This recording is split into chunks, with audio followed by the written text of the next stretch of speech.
Première épître de Paul à Timothée, chapitre 3. Cette parole est certaine. Si quelqu'un aspire à la charge d'évêque, il désire une œuvre excellente. Il faut donc que l'évêque soit irréprochable, mari d'une seule femme, sobre, modéré, réglé dans sa conduite, hospitalier, propre à l'enseignement.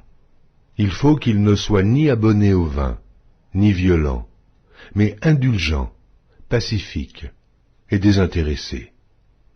Il faut qu'il dirige bien sa propre maison et qu'il tienne ses enfants dans la soumission et dans une parfaite honnêteté.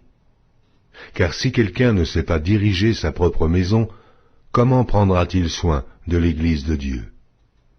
Il ne faut pas qu'il soit un nouveau converti, de peur qu'enflé d'orgueil, il ne tombe sous le jugement du diable. Il faut aussi qu'il reçoive un bon témoignage de ceux du dehors, afin de ne pas tomber dans l'opprobre et dans les pièges du diable.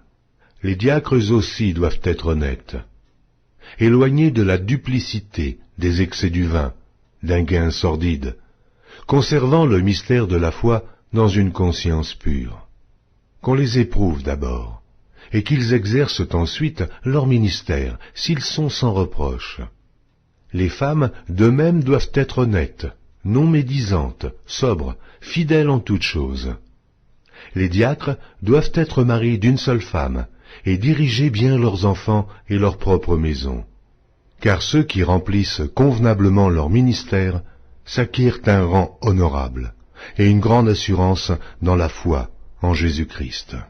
Je t'écris ces choses avec l'espérance d'aller bientôt vers toi. Mais afin que tu saches, si je tarde, comment il faut se conduire dans la maison de Dieu, qui est l'Église du Dieu vivant, la colonne et l'appui de la vérité. Et, sans contredit, le mystère de la piété est grand.